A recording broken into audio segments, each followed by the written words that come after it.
Welcome once again, children. Let us start second part.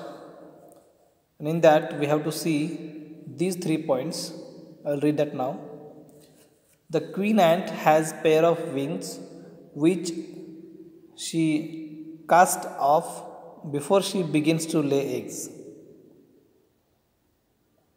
Eggs hatch and becomes grubs. Grubs change into cocoons and cocoons break to bring forth complete ants. The life of an ordinary ant in the anthill is a book which many of us seldom open. So these 3 points we have to see in the next part. So let us start. The queen is the mother of the entire population of the colony. It lives for about 15 years. It has a pair of wings but bites them off after its wedding flight. So here author says queen is the mother of the entire population. This queen lives for 15 years. A pair of wings she has and she bites them off after its wedding flight. This flight takes place on a hot summer day. The queen leaves the nest and goes out to meet a male ant or drone. Male ant is known as drone. She goes out to meet a male ant. Then, high up in the air, on its return to earth, it gets rid of its wings and then does nothing but lay eggs. So she goes out in the hot summer day. She goes out to meet a male ant, that is drone, high up in the air, and when she returns back, she gets rid of her wings and then starts laying eggs. Then eggs hatch and the grubs come out.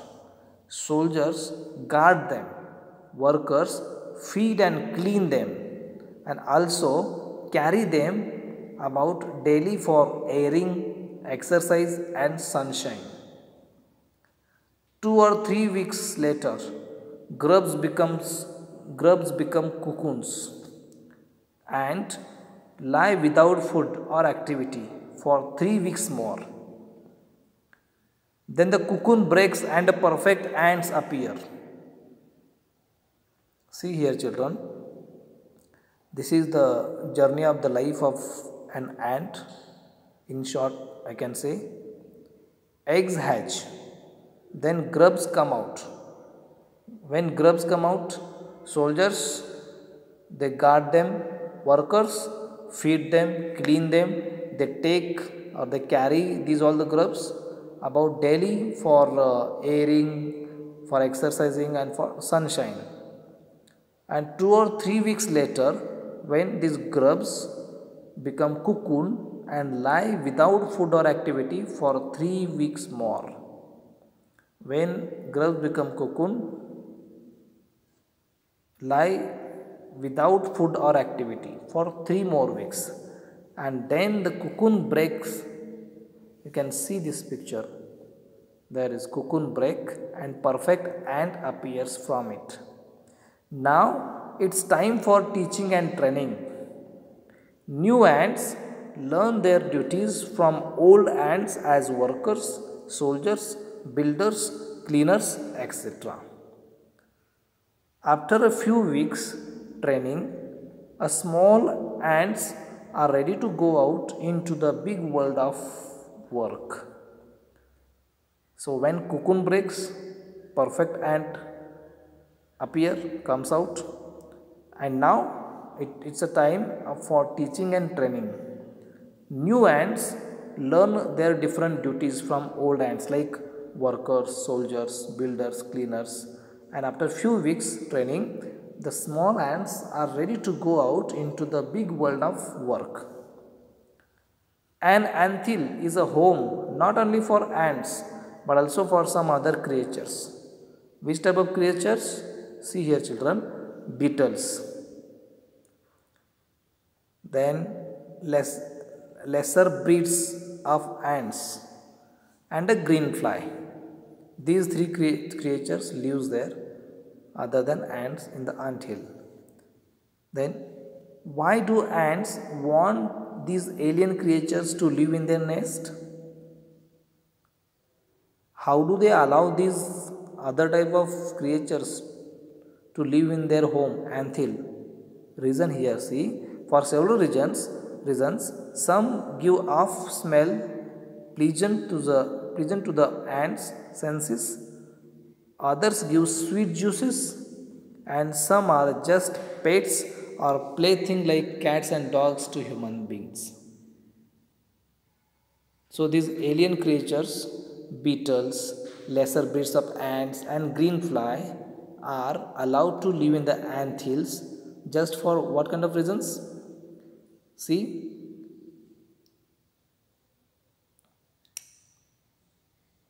some they give pleasant smell, then others give sweet juice, and some are just pets or playthings like cats and dogs to the human beings. Then the green fly is the ant's cow. The ants train it to give honeydew like milk. With a touch of their antenna, they milk it just as we milk the cow. So here is the use of green fly for the ants. Green fly works as a cow for the ants. Why? Because it gives honeydew, and these ants take this honeydew with their antenna. They milk it just as we milk our cows. Then last paragraph, see, have humans learned as much as ants have? Perhaps they have, but they haven't put their learning to good use. They may still learn a few things from this tiny teacher. Hard work, sense of duty and discipline, cleanliness, care for young ones, and above all, a firm loyalty to the land where they live. So this tiny teacher, they teach to human beings also. What kind of values we can learn from these ants, the life of ant? Children, see, we can learn hard work, sense of duty, discipline, cleanliness, care for the young ones, and above all, a firm loyalty to the land where they live. So all these are the peculiar characteristics of life of ants. I hope lesson was very easy, and difficult words, their meanings we will share afterwards. Thank you. Have a nice day.